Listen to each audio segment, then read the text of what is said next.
Corona virus سے نمٹنے کے لیے احتیاطی تدابیر بہت ضروری ہے۔ اس میں صفائی کا خیال، نفاست کا خیال، علاوہ ازیں اختلاط یعنی اجتماع سے اپنے آپ کو دور رکھنا۔ چنانچہ بڑے اجتماعات جو ہمارے ہوتے ہیں وہ مساجد کے اندر یا دیگر جو عبادت گاہیں ہیں، اور بالخصوص پھر مسلمانوں میں جمعہ کا دن جو ہے اس میں بہت بڑا مجمع عوام کا ہوتا ہے، تشریف لاتے ہیں مقتدی نمازی۔ اس میں ہماری تجویز یہ ہے کہ سب سے پہلے تو ہم یہ کر سکتے ہیں کہ سنتے جو ہیں وہ گھر میں پڑھ لیں، وضو بھی گھر میں ادا کر کے مسجد میں آیا جائے۔ جو ائمہ صاحبان ہیں، خطبہ، ان سے یہ گزارش ہے کہ جو عربی خطبے سے پہلے مقامی زبان میں یا اردو میں تقریر ہے وہ نہ کریں۔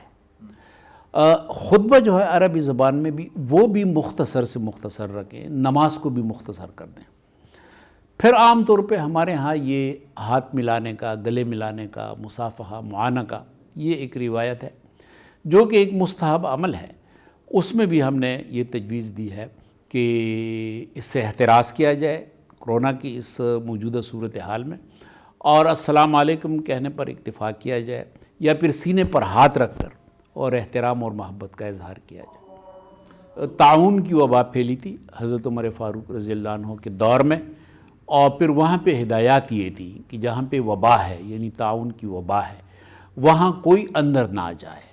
اور وہاں سے کوئی باہر نہ آئے۔ تو یہ جو اس وقت کوارنٹین کا تصور ہے یہ تقریباً اسی سے ملتا جلتا تصور ہے۔ کچھ حلقے ایسے ہیں جو کہ اس کے اوپر اعتراض بھی کر رہے ہیں اور انہوں نے اپنا جو پروگرام ہے وہ بھی جاری رکھے ہوئے ہیں۔ اسلامی نظریاتی کونسل تو ایک آئینی ادارہ ہے، اور ہمارا کام یہ ہے کہ ہم معاونت کریں اس قسم کے امور میں اور معاملات میں، اور معاشرے کی بہتری کے لیے تجاویز اور آراء پیش کریں۔ تو نفاذ کی ذمہ داری بہرحال ریاست کی ہے، لیکن اگر کوئی ایسے لوگ ہیں کہ جو اس مشکل صورتحال میں جو قوم جس سے درپیش ہے، بلکہ پوری دنیا درپیش ہے، پوری انسانیت جو ہے اس کا سامنا کر رہی ہے، اس میں اس قسم کے خطرات کے سامنے لوگوں کو رکھنا اور احتیاطی تدابیر اختیار نہ کرنے کی تلقین کرنا، تو میں سمجھتا ہوں کہ وہ زیادتی کر رہے ہیں۔ کچھ جو مذہبی طبقے ہیں وہ حکومت کے اوپر تنقید کر رہے ہیں کہ خوف و ہراس کی کیفیت جو ہے وہ زیادہ پھیلا دی گئی ہے اس کرونا کے تناظر میں، اور یہ بھی بیانات ہم نے دیکھے ہیں اخبارات میں لگے ہوئے کہ اتنی صورتحال کو نہ بڑھا دیا جائے کہ لوگ جنازے ترک کر دیں۔ میرا میلان تو اس طرف ہے کہ جو ایسے اعمال ہیں کہ جن کی کوئی فرضیت یا وجوب نہیں ہے،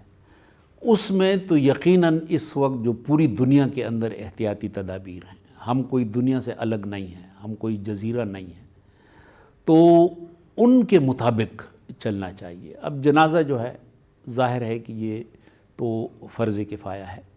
تو کچھ لوگ بھی ادا کریں، کم تعداد میں ادا کریں، اور پھر آج کل جو سوشل میڈیا ہے اس کے ذریعے آپ غم کا اظہار کر سکتے ہیں، دکھ کا اظہار کر سکتے ہیں،